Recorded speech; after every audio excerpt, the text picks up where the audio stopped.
நீர்தான் வீரபாண்டிய கட்டபொம்மனோ? நீர்தான் ஜாக்சன் துரை என்பவரோ? ஏது வெகு தூரம் வந்துவிட்டீர்? நட்பு விரும்பி அழைத்ததாக அறிகிறேன். அதையே விரும்பி நானும் வந்துள்ளேன். நட்பு வேண்டும். ஆனால் அதற்கேற்ற நடத்தை இல்லை உம்மிடம். கற்றுக் கொடுக்கும் இனம் தமிழினம். நீர் கற்றுக் கொடுக்க முயற்சிப்பது அறிவீனம். நவாபிடமிருந்து நாட்டுரிமை பெற்றிருப்பது நாங்கள் நீயாக ஏன் பேடி காண வரவில்லை? பேடி கொடுப்பவர் நாங்கள். இல்லாவிட்டால் நீ இந்த நாட்டுக்குள்ளே நுழைந்திருக்க முடியாது. இருமாப்பு இன்னும் ஓயவில்லை உன்னிடம். எல்லாம் உடன் பிறந்தவை ஒழியாது. உன்மீது குற்றம் சுமத்துகிறேன். என்னவென்று? எடுத்துரைத்தால் கணக்கில் அடங்காது. எண்ணிக்கை தெரியாத குற்றம். எனக்கா எண்ணிக்கை தெரியவில்லை. அகம் பிடித்தவனே சொல்கிறேன். கேள். உன் நிலத்தில் விளையும் விளைச்சலுக்கு கிஸ்தி கொடுக்கவில்லை. எங்கள் பேரரசுக்கு கீழரசாக இருக்க திரை பணம் செலுத்தவில்லை. வெகு காலமாக வரி பணம் வந்து சேரவில்லை. இந்த பாக்கிக்கு எல்லாம் வட்டியும் செலுத்தவில்லை.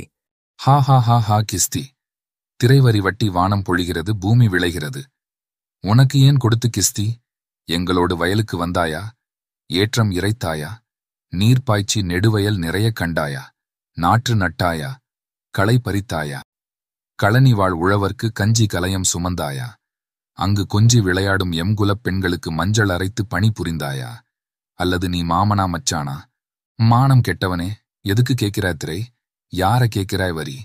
போரடித்து நெற்குவிக்கும் மேலை நாட்டு மறவர் கூட்டம் பரங்கியரின் உடலையும் போரடித்து தலைகளை நெற்கதிர்களாய் குவித்துவிடும் ஜாக்கிரதை.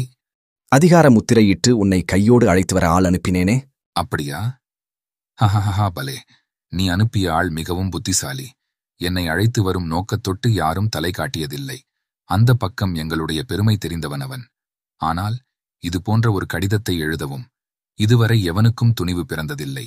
எழுதிவிட்டதாக என் முன்னே கூறிய உன்னை விட்டு வைப்பது என் குற்றம் துடிக்கிறது.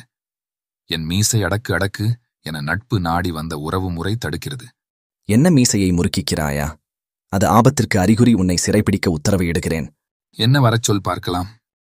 ஆமானம் அழிந்து விடவில்லையடா. மரத்தமிழனுக்கு என் மடிமீது கை வைத்த உன் தலை தரையிலே உருண்டு போகட்டும்.